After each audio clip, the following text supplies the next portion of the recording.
Bonjour. Aujourd'hui, par la volonté de Dieu, nous voulons partager avec vous un enseignement que je trouve très important. C'est profiter de votre nouvelle saison. Et nous lisons dans Deutéronome chapitre 11, verset 13 au verset 16. Si vous obéissez à mes commandements que je vous ai prescrits aujourd'hui, si vous aimez l'Éternel votre Dieu et si vous le servez de tout votre cœur et de toute votre âme, je donnerai à votre pays la pluie à son temps, la pluie de la première et de la dernière saison, et tu recueilleras ton bleu, ton boum et ton huile.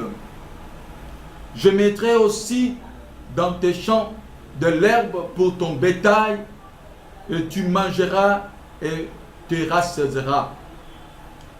Gardez-vous de laisser séduire votre cœur, de vous détourner, de servir d'autres dieux et de vous prosterner devant eux. Bien-aimés dans le Seigneur, ces passages relatent une conséquence de l'alliance que Israël a fait avec Dieu.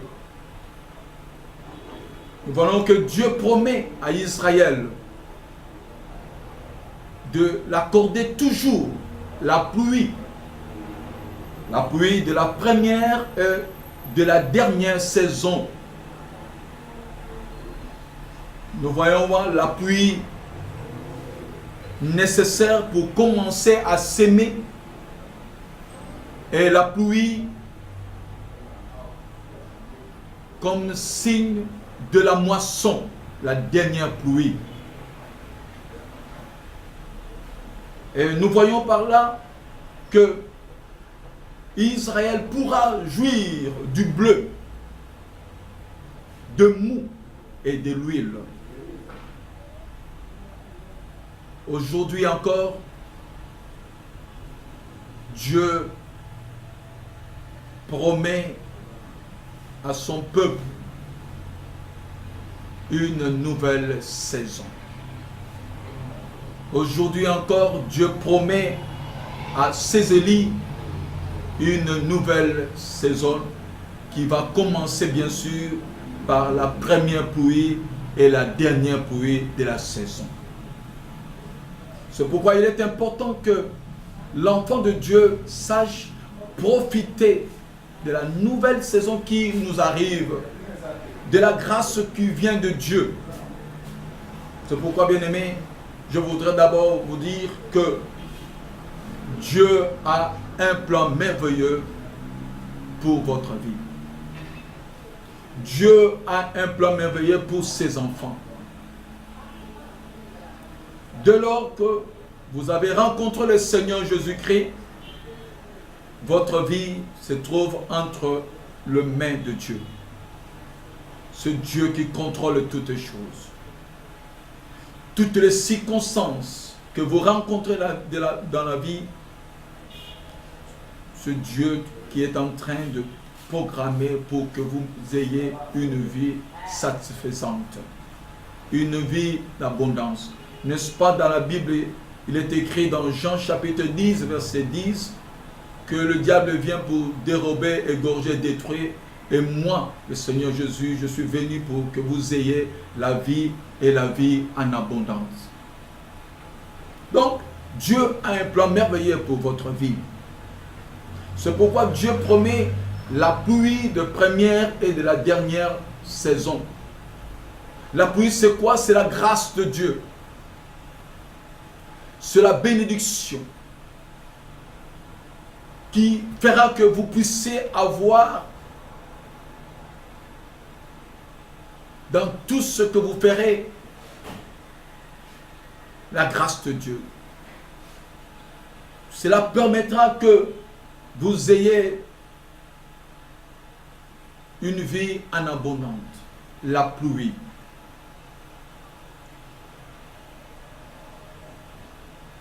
L'intervention de Dieu, la grâce de Dieu pour recevoir la bénédiction. En fait, la pluie, c'est la bénédiction de Dieu. Et j'ai compris, la bénédiction, en fait, n'est pas forcément matérielle. La bénédiction, c'est la grâce que l'homme a et qui va se manifester dans tout ce qu'il aura entre ses mains, dans tout ce qui sera dans la société, dans tout ce qu'il pourra avoir dans la vie. Et cela est déterminé par la pluie de Dieu, par la bénédiction de Dieu. Dieu promet la nouvelle saison de la vie. Il faut regarder la nature. Quand nous regardons la nature, il y a le temps qui est réparti par des saisons. Il y a l'été, il y a l'hiver, il y a le printemps, il y a l'automne. Pour nous qui sommes des Africains, nous avons la saison sèche, la saison de pluie. Et cela aussi se remarque dans les récoltes, dans nos cultures. Il y a le temps de maïs, il y a le temps des ananas, il y a le temps des oranges, il y a le temps plutôt des haricots. Chaque culture a son temps. Et la pluie de la première saison détermine quand est-ce que les cultivateurs pourront s'aimer. Et la pluie de la dernière saison déterminera plutôt quand est-ce que la moisson est prête. Dans la vie, c'est de la même manière. Il y a un temps d'élévation dans la société. Il y a un temps où vous devez vous marier. Il y a un temps où vous devez avoir un tel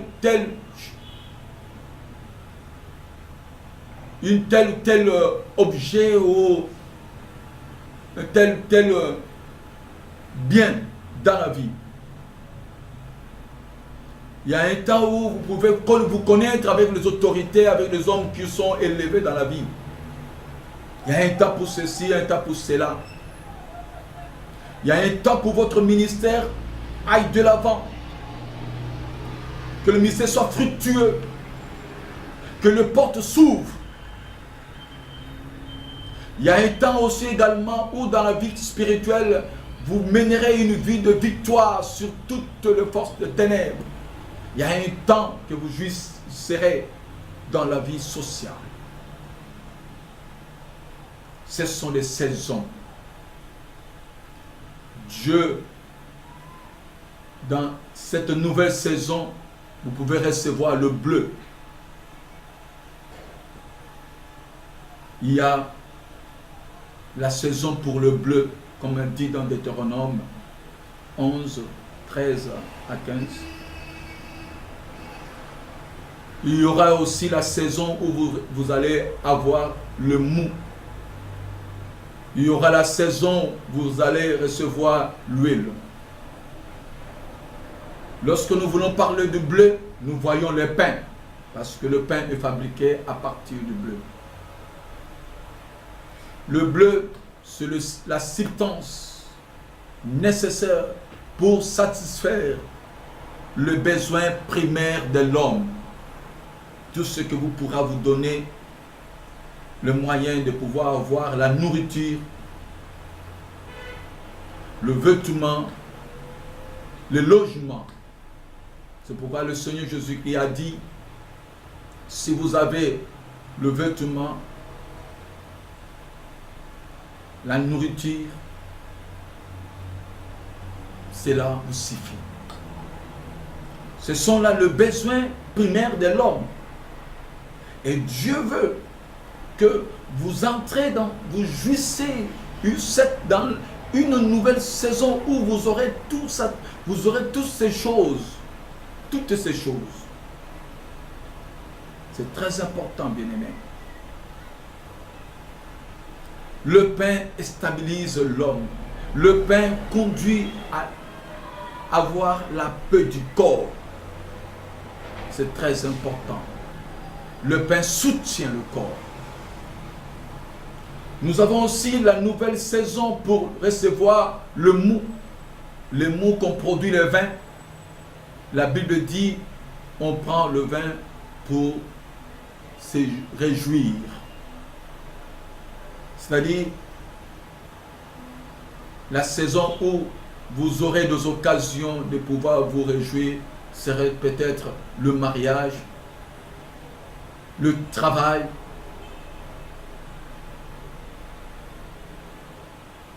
la nouvelle naissance dans la famille,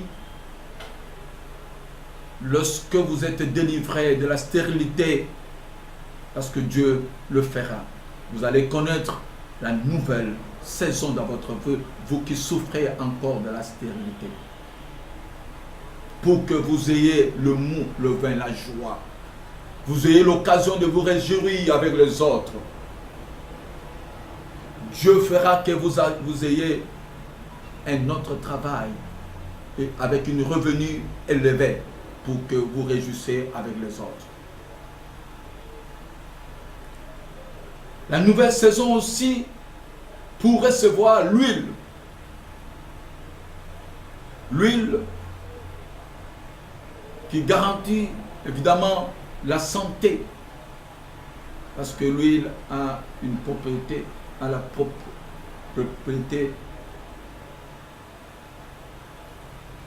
curative.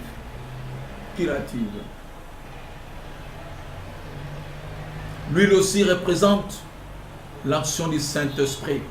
Lorsqu'on est rempli du Saint-Esprit, c'est l'huile qu'on reçoit. L'huile aussi, c'est l'onction de Dieu dans le ministère.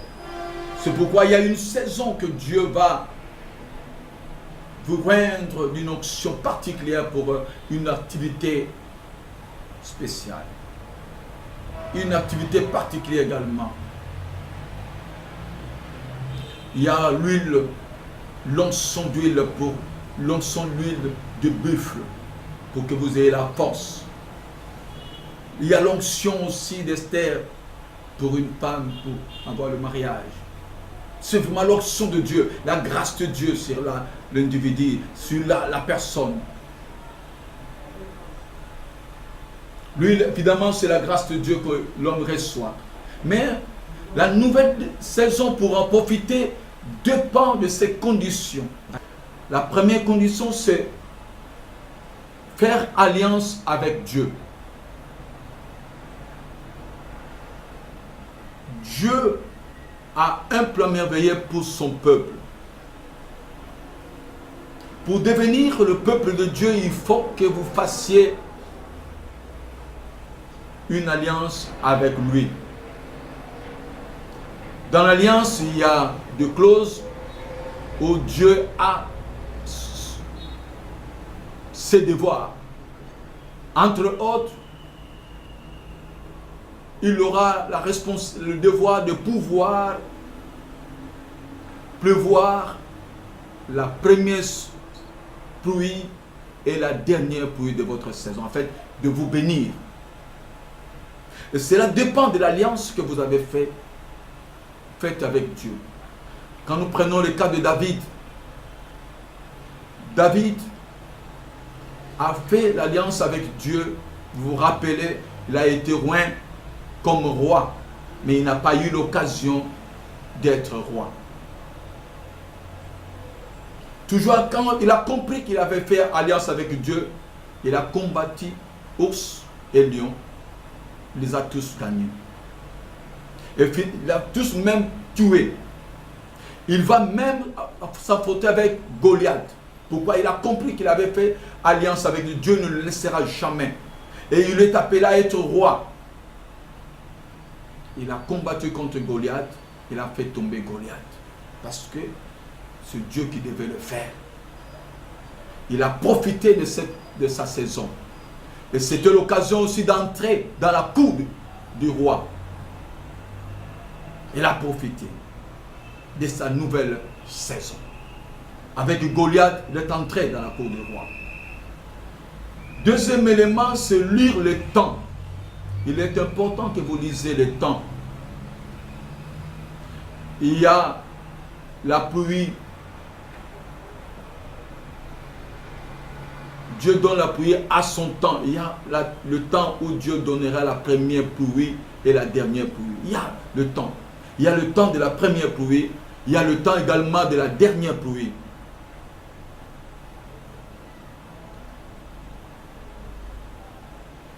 Chez nous en Afrique, les agriculteurs commencent à semer les arachides que lorsque nous verrons la première pluie.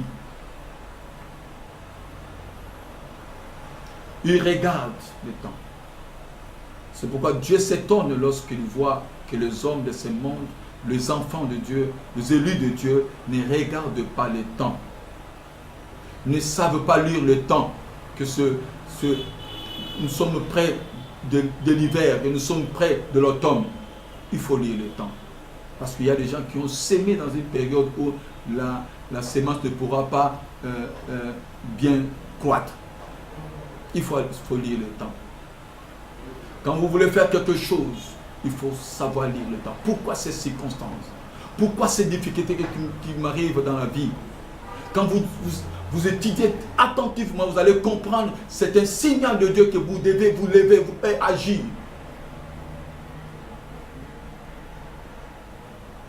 Il y a des gens qui ont commencé à faire une entreprise et pendant que la population n'avait plus besoin de cet article, ils n'ont pas compris le temps. Quand vous lisez, quand vous regardez la population, quand vous regardez le monde, vous serez, nous sommes quel temps pour que vous agissiez pour telle activité. De la même manière dans le ministère, il y a un temps où vous devez prêcher la parole de Dieu pour que les gens se convertissent. Il y a un temps que vous sémez seulement. Il y a un temps que vous allez moissonner. Troisième condition, savoir chasser les ennemis de la saison. Quand vous sémez, il y a des insectes qui sont dans le sol qui peuvent ronger la sémence, qui peuvent manger la sémence, qui peuvent déranger votre action. Mais lorsque vous chassez les fourmis, vous chassez les insectes, vous chassez les ennemis du temps, comme a fait Abraham. Dieu a promis à Abraham qu'il sera le père de multitudes. Cette promesse qui tardait à venir, Abraham a cherché à comprendre, il a fait une toison, il a mis, Dieu a dit, il fera un signe. Il a commencé à regarder le signe sur le sol où il avait étalé le viande coupée. Il voit un corbeau descendre pour attraper la viande. Il a compris que le corbeau n'était pas un messager de Dieu. Il a chassé le corbeau. Il faut chasser toutes les distractions qui viennent vous déranger. Il y a des hommes qui viennent vous déranger. Il faut les chasser. Il y a des hommes qui viennent vous décourager. Il faut les éloigner. Vous verrez également chez Saoul. Pendant qu'ils cherchaient les ânesses, ils arrivent chez le prophète Samuel. Samuel, déjà, il avait reçu le message que Saoul sera roi. Mais comme Saoul était à côté de son serviteur, il ne pouvait pas lui dire. Et il va dire à Saoul qu'il dise à son serviteur d'aller de l'avant. Quand le serviteur de Saoul est parti de l'avant, c'est à ce moment-là que Samuel a dit à Saoul il lui a annoncé qu'il sera le roi, c'est Dieu qui l'a choisi. Dieu a choisi Saoul comme roi.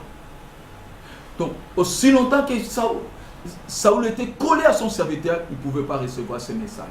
C'est pourquoi il est important que vous preniez un temps seul avec Dieu. Cherchez la volonté de Dieu dans la prière. Seul avec Dieu. Dernier élément, avoir la patience. La patience est très importante. Très important. De la première pluie à la dernière pluie de la saison, il vous faut la patience. La patience exige la détermination, la persévérance, l'attachement à votre vision de ce que vous êtes en train de faire. L'attachement à la voix de Dieu, attachement aux promesses de Dieu. C'est pourquoi, bien-aimés dans le Seigneur, quand vous remplissez ces conditions, vous pourrez jouir de votre saison et profiter, pour ne pas dire profiter de votre saison. Savoir faire alliance avec Dieu et que cette alliance soit toujours dans votre conscience et lire le temps, lire les circonstances, interpréter les circonstances